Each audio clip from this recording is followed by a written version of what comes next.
Bienvenidos al episodio de hoy de Conversando con Anabela Cardona. Siempre es un gusto saludarles. Gracias por esa fiel sintonía y por permitirnos ingresar a sus hogares cada domingo a las 8 de la noche. Hoy vamos a conversar de un tema muy interesante que se refiere a las medidas de coerción y vamos a conversar de las medidas sustitutivas de la prisión y de la revisión de la medida de coerción, que es un tema que es bastante común. Sin embargo, por lo mismo, muchas veces se descuidan aspectos que son relevantes y muy puntuales y que deben también acreditarse. Recordemos que la prisión preventiva no debe restringirse sino en los límites estrictamente necesarios para asegurar la presencia del imputado durante el proceso, que encontramos esta regulación en el artículo 259 del Código Procesal Penal.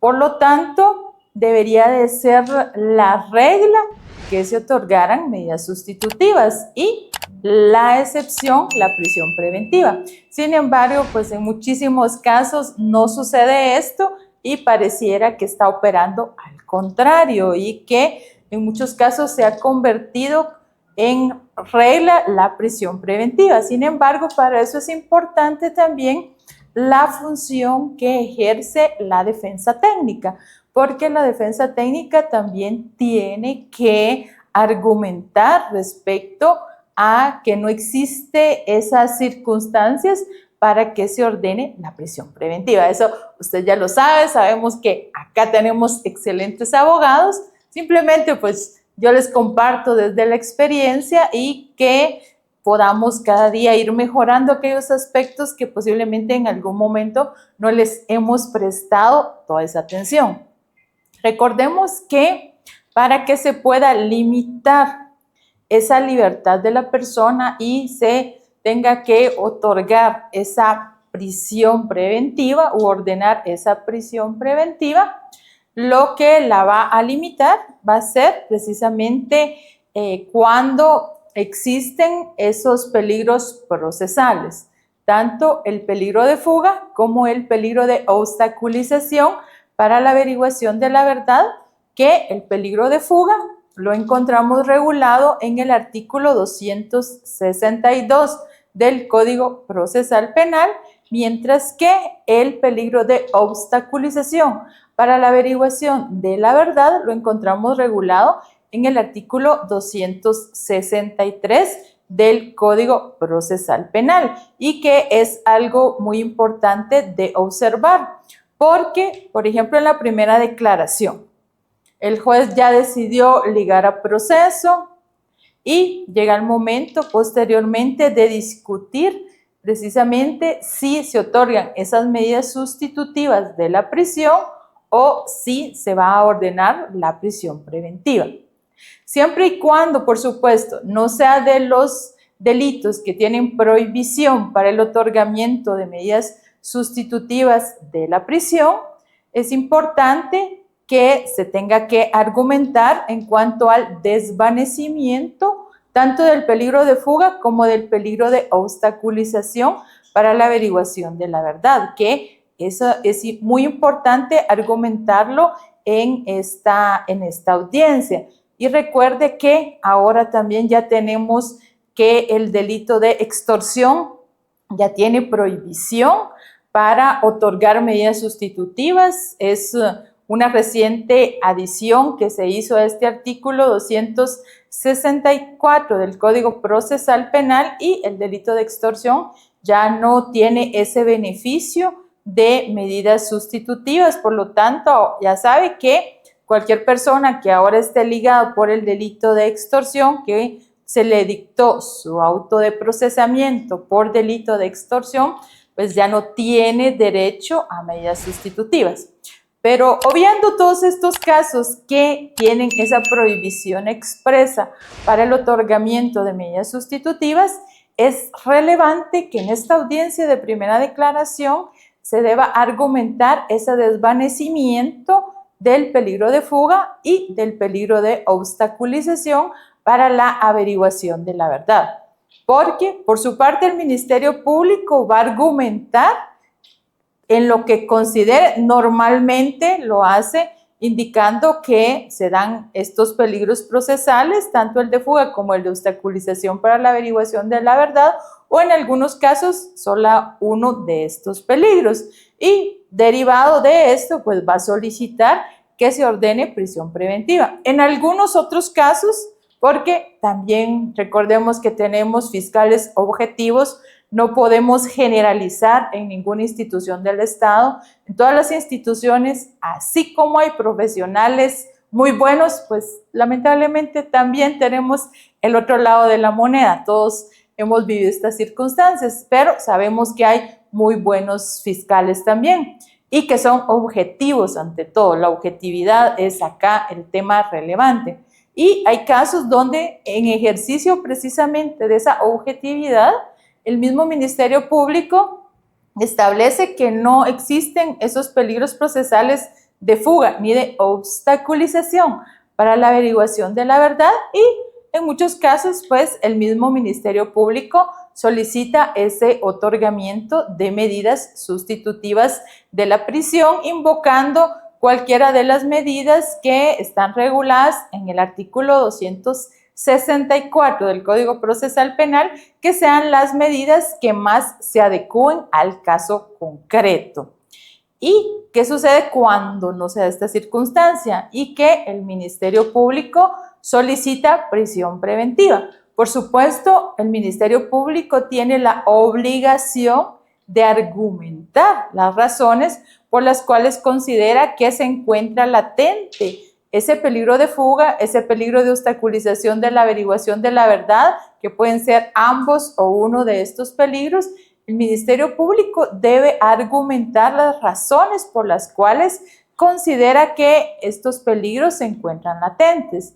Y ahí es donde viene el papel relevante de la defensa técnica, porque la defensa técnica tiene que argumentar en relación al desvanecimiento de estos peligros procesales y de manera concreta tiene que argumentarlo tanto en cuanto al peligro de fuga como al peligro de obstaculización para la averiguación de la verdad. Es importante hacer esa argumentación y muy importante también, como siempre lo conversamos con usted, es de tener esos elementos de convicción que permitan dar soporte a nuestras peticiones, porque si estamos diciendo que no existe peligro de fuga, por ejemplo, que nuestro cliente tiene arraigo en el país, ese arraigo hay que también demostrarle al juez. ¿Y cómo vamos a demostrar y a desvanecer ese peligro de fuga que en muchos casos se da? Y eso es importante porque se debe acreditar el arraigo de esa persona en el país, que este arraigo comprende no solo que la persona pues no tenga esa facilidad de poder fugarse del país, sino también ese arraigo comprende demostrar también que esa persona tiene un asiento familiar acá en el país y por lo tanto no va a tener un motivo para querer irse porque aquí está su familia. También acreditar que esa persona tiene un trabajo acá en el país, que sus negocios están acá en el país, que tiene todas las razones del mundo para permanecer en el país y que por lo tanto se garantiza su presencia en el proceso. Y eso se tiene que aportar. Usted como defensa técnica tiene que acreditar ese arraigo que, reitero, comprende también ámbito familiar, ámbito laboral y muy importante, este es un aspecto que se debe considerar, por ejemplo, en cuanto a la residencia de la persona. Y para eso, pues ya todos sabemos que lo más usual que se utiliza es el recibo de la energía eléctrica. Y con ese recibo de energía eléctrica es donde también en muchos casos se indica dónde tiene su asiento familiar la persona o dónde tiene su residencia, porque pues definitivamente no siempre va a vivir con su familia, ¿verdad?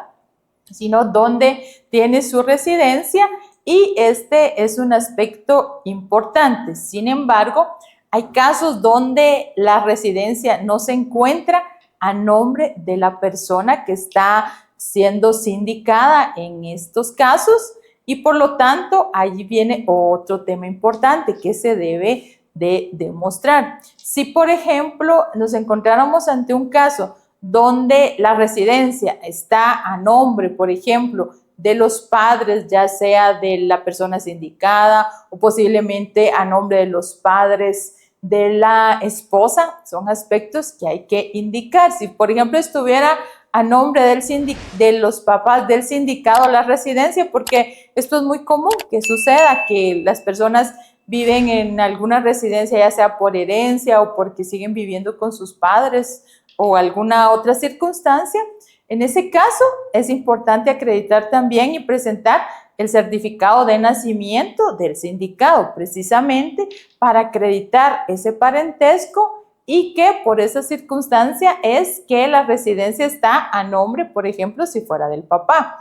Si, por ejemplo, nos encontráramos en un caso que la residencia está a nombre del papá de la esposa, por ejemplo, de la persona sindicada, entonces en ese caso también hay que presentar el certificado de matrimonio para acreditar ese vínculo, más el certificado de nacimiento de la cónyuge para también poder acreditar ese parentesco, o cualquier medio que usted considere que puede ser útil para convencer al juez que ese arraigo está debidamente acreditado. O vámonos a un caso muy común también.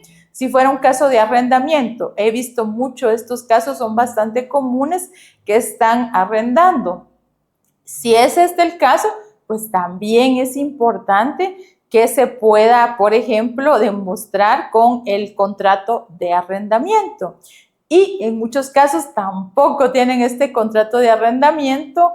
En un caso que vimos recientemente no tenían este contrato, sin embargo, se hizo una declaración jurada de la persona que les renta, porque recordemos que hay lugares, por ejemplo, y especialmente en el interior de la República, donde las rentas son bastante bajas, ¿verdad? No son tan elevadas como acá en la ciudad, y muchas veces solo de palabra es que pactan ese arrendamiento. Y en estos casos muchas veces es útil también una declaración jurada de la persona que está dando ese arrendamiento, porque ese recibo de la energía eléctrica u otro recibo que se pudiera presentar para acreditar ese arraigo y esa residencia, pues no va a estar a nombre de la persona sindicada. Eso ya será creatividad de usted, verificar con qué documentos usted lo puede mostrar, pero lo importante y lo que quiero que nos quede claro es que se tiene que hacer,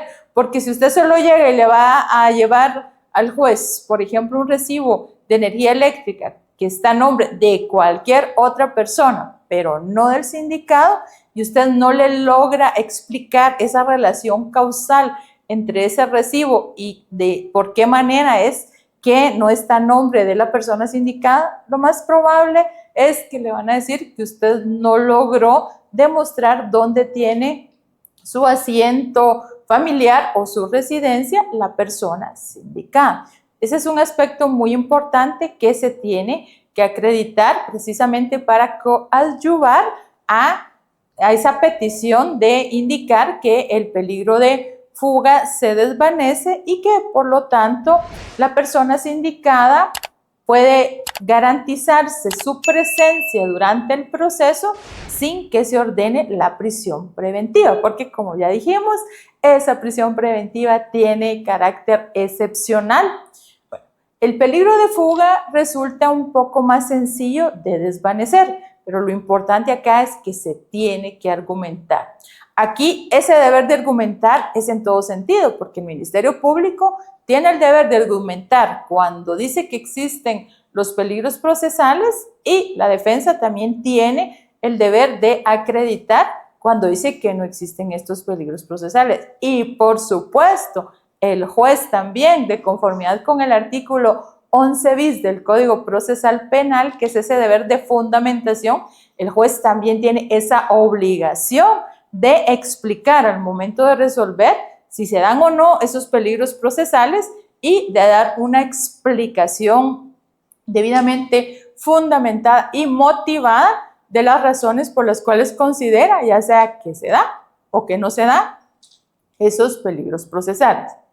Y reitero, el peligro de fuga es un poco más fácil de argumentar.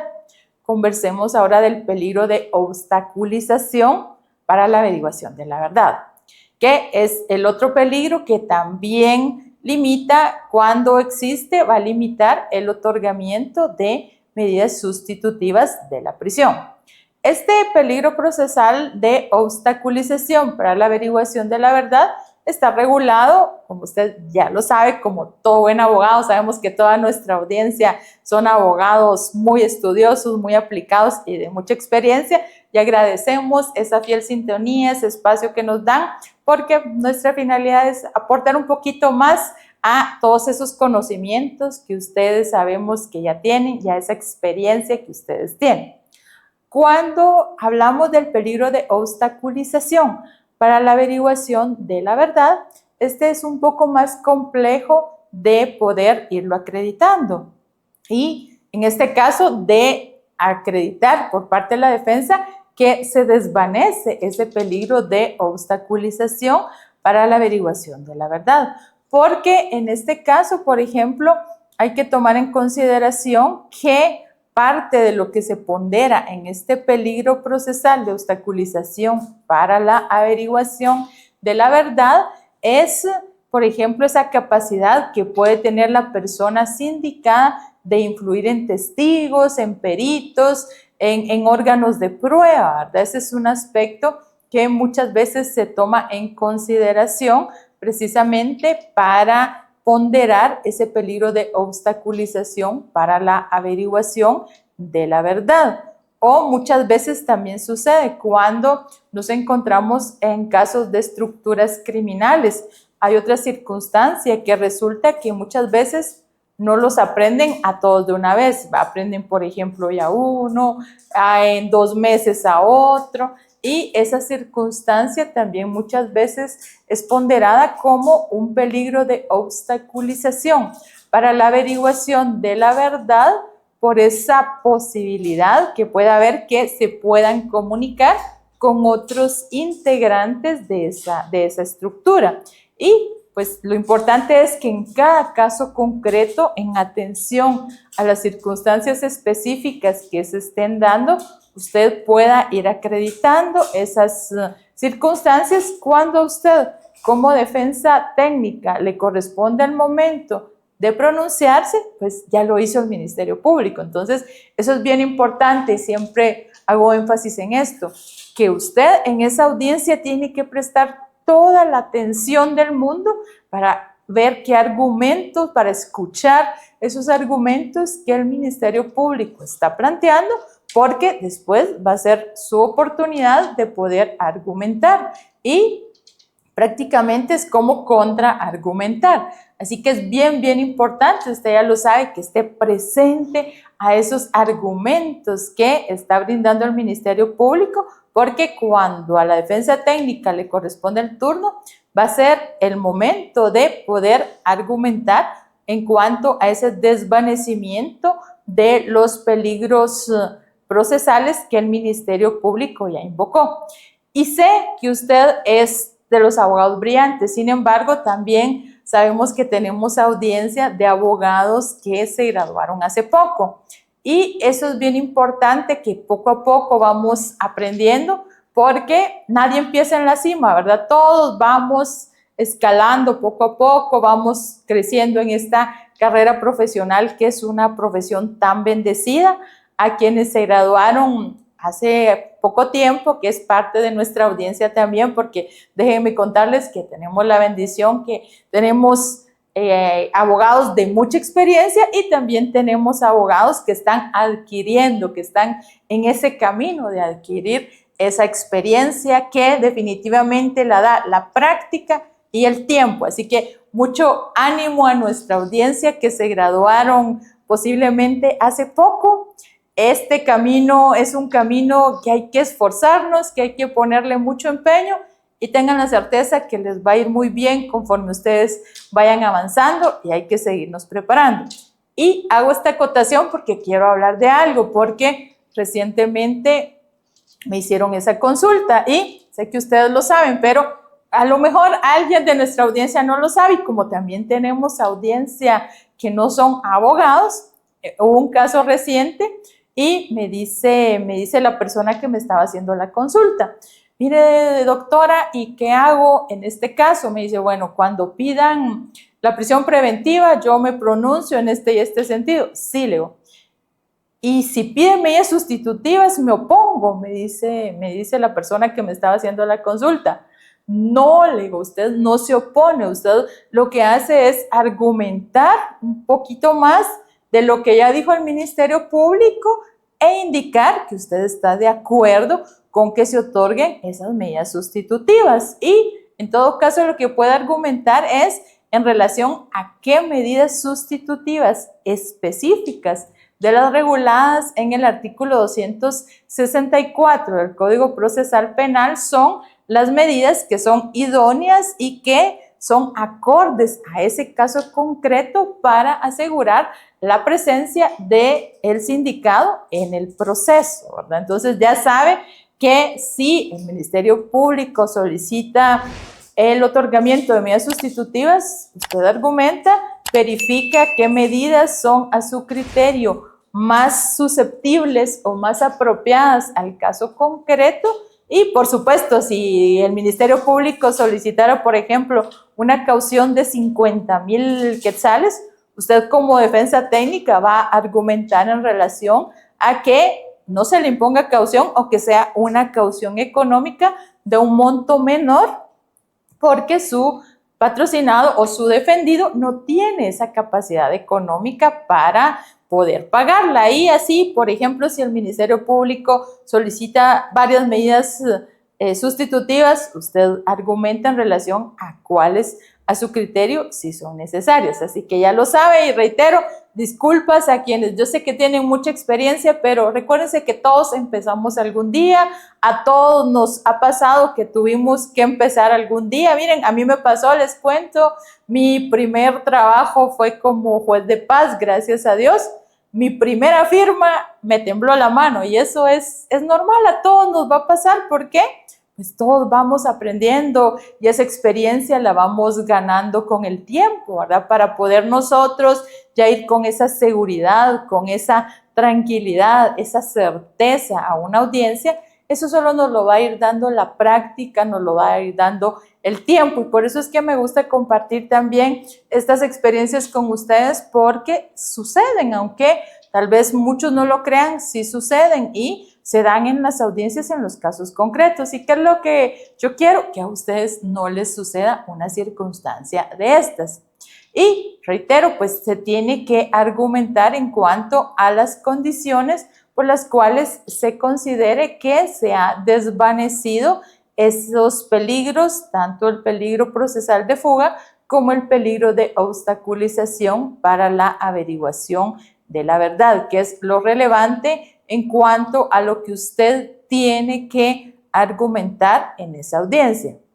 Ahora imaginémonos que usted hizo su argumentación, usted se lució, usted es un abogado brillante, sin embargo, usted no tenía suficientes elementos en ese momento, por ejemplo, para desvanecer el peligro de fuga, porque esto pasa constantemente. Y resulta que pues a usted lo llamaron hoy precisamente la familia del sindicado y le dicen, licenciado, queremos que usted defienda a mi hermano, por ejemplo, que le diga a usted a alguien, que le diga, bien licenciado, quiero que usted defienda a mi hermano, fíjese que él está en la carceleta de Torre de Tribunales, lo aprendieron hoy.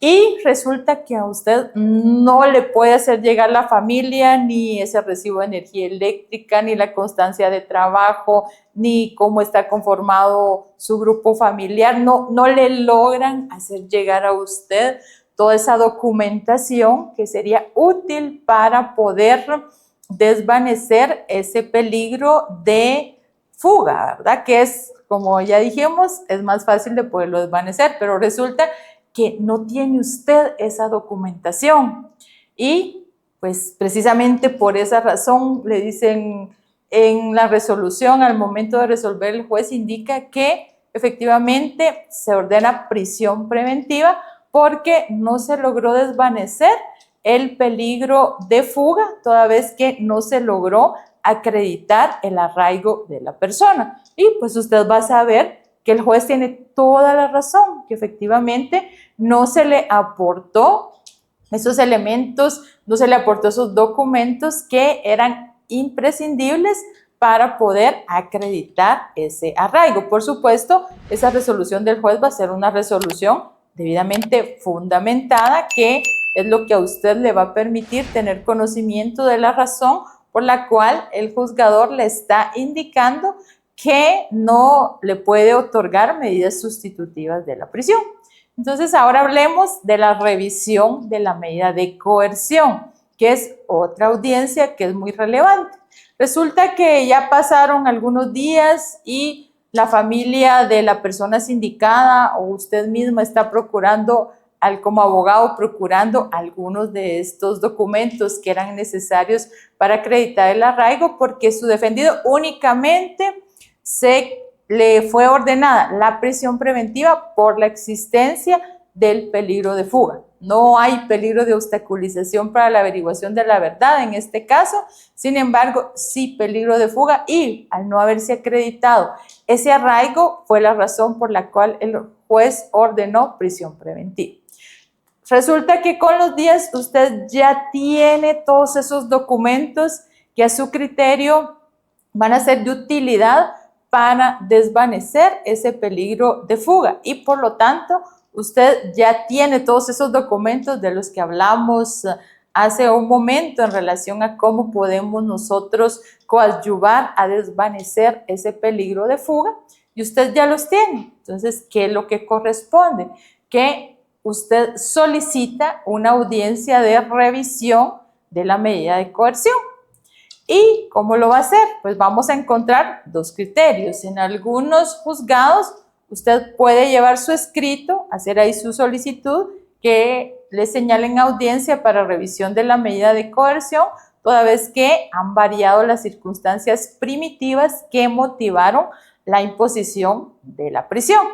Y en otros juzgados le van a decir que no le quieren recibir su escrito porque tienen ya un formato diseñado donde usted llega, le dan una hojita, usted llena ese formato y ahí solicita su audiencia. Puede darse cualquiera de estas dos circunstancias. Y se lo comento porque pues no todos los juzgados trabajan de la misma manera. Por ejemplo, en Torre de Tribunales hay varios juzgados que tienen ese formato. Entonces ahí el abogado llena y ya puede solicitar esa audiencia para revisión de la medida de coerción.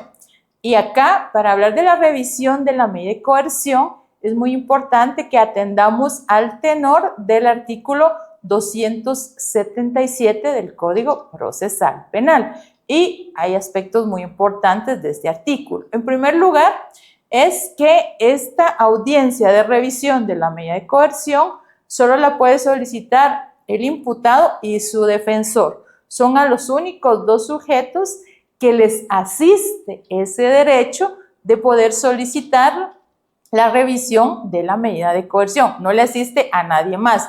Y eso está taxativamente regulado en el artículo 277 del Código Procesal Penal.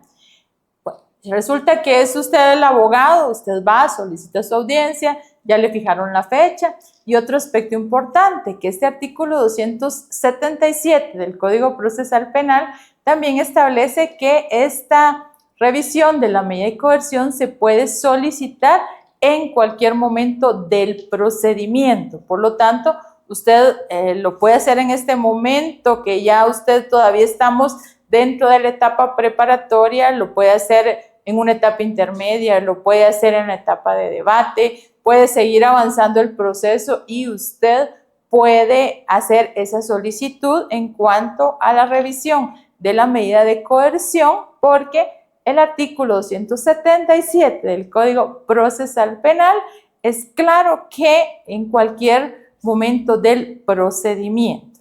¿Y qué es lo importante de esta audiencia? Y eso es el mayor mensaje que le quiero dejar hoy, porque es donde más he podido establecer que se cometen errores al momento de argumentar en esta audiencia de revisión de la medida de coerción. Cuando fue la audiencia de primera declaración, ahí usted tuvo la oportunidad de argumentar en cuanto al desvanecimiento de esos peligros. Acá estamos hablando solo del peligro de fuga, que era el que decíamos que no se tenían los documentos para poder acreditar el arraigo, pero resulta que ya los tenemos. Entonces, a su criterio, esas circunstancias primitivas que motivaron la imposición de la prisión ya variaron. Y eso fue lo que motivó a solicitar esta revisión de la medida de coerción. Por lo tanto, en esta audiencia de revisión de la medida de coerción hay que concretarse al peligro que fue considerado y ponderado por el juez para ordenar la prisión preventiva. En este caso concreto que estamos conversando, como solo fue ligada a la persona por el peligro de fuga, y ya tenemos toda esa documentación que consideramos va a ser útil para poder acreditar el arraigo de la persona que se encuentra hasta este momento privada de libertad. En esta audiencia lo relevante es que usted va a ir a argumentar en cuanto al peligro de fuga. Usted acá no tiene nada que argumentar relativo al peligro de obstaculización, a la averiguación de la verdad, porque ya no estamos en la audiencia de primera declaración. Lo tendría que hacer, por supuesto, si el juez hubiera sido del criterio que eran los dos peligros, tanto el peligro de fuga como el peligro de obstaculización, para la averiguación de la verdad, los que se encontraban latentes. Pero como estamos conversando en un caso donde solo es peligro de fuga, usted a esa audiencia, su discusión va a ser en relación a que variaron las circunstancias primitivas que motivaron la imposición de la prisión porque en aquel momento no se logró acreditar el arraigo. Y eso, por supuesto, el juez lo tuvo que haber dicho en esa audiencia. Y entonces usted argumenta que actualmente usted ya tiene cómo acreditar el arraigo, que usted ya puede mostrar en qué labora esa persona, cómo está integrado su núcleo familiar, dónde vive, lo que ya hablamos, por ejemplo, si es un recibo de energía eléctrica, de agua o el que nosotros consideremos, pero estos son básicamente los esenciales, tanto el de energía eléctrica, que el de agua puede ser también, que ya usted tiene cómo acreditar precisamente todas estas circunstancias que usted no las pudo acreditar en esa audiencia de primera declaración y por lo tanto radica ahí precisamente esa variación de las circunstancias primitivas que motivaron la imposición de la prisión. Y como ya variaron, pues entonces usted ya está en la facultad de poder, reitero, solicitar esta audiencia de revisión de medida de coerción y de argumentarla. Lo más importante de esta audiencia de revisión de la medida de coerción, reitero, es hacer un análisis, un argumento, una acreditación en relación al peligro que el juez ponderó para ordenar la prisión preventiva, en relación a esa existencia de ese peligro que se ponderó para ordenar la prisión preventiva. Si fuera por los dos peligros procesales, pues en ese caso sí, definitivamente, usted tiene que argumentar y acreditar respecto a ambos peligros, tanto al de fuga como al de obstaculización para la averiguación de la verdad. Pero si fuera solo uno, si por ejemplo no fuera el peligro de fuga, sino el peligro de obstaculización para la averiguación de la verdad y por ejemplo resultara que conforme va avanzando el proceso hay un testigo que declaró en un anticipo de prueba y este testigo proporciona información relevante que desvanece la participación de su defendido, también puede ser un elemento para que usted pueda solicitar esta audiencia de revisión de la medida de coerción y que por lo tanto pueda argumentar usted también en cuanto a ese desvanecimiento del peligro de obstaculización para la averiguación de la verdad. Todo dependerá del caso concreto que usted esté teniendo, ¿verdad? Y en atención a ese caso concreto es que usted tendrá que ir estableciendo esta variación de las circunstancias primitivas y argumentar. Como siempre les digo, el abogado tiene que tener un rol proactivo, no solo esperar a que el Ministerio Público se equivoque, cometa un error, no. El abogado tiene que ser proactivo. Ya en otro episodio hablamos con ustedes también en relación a ese tema que el abogado también debe proponer sus medios de investigación para coadyuvar con esa averiguación real, material e histórica de la verdad que le interesa al proceso penal. Y pues de esta manera es como usted puede argumentar en esa audiencia de revisión de la medida de coerción. Y lo más importante es que tenga presente que usted a esta audiencia lo que va a acreditar, lo que va a argumentar es la variación de las circunstancias primitivas que motivaron la imposición de la prisión, porque la audiencia de primera declaración ya pasó. Entonces, esta audiencia de revisión de la medida de coerción no se trata de repetir los argumentos que se dieron en la audiencia de primera declaración. Esta es una audiencia diferente porque ya es el argumento concretamente en relación a esa variación de esas circunstancias primitivas para que usted lo pueda tener presente de conformidad con el artículo 277 del Código Procesal Penal. Y saben que siempre es un gusto saludarlos, generar este contenido para ustedes que les comparto desde la experiencia y por supuesto también desde el conocimiento jurídico, que tenemos que combinar ambos,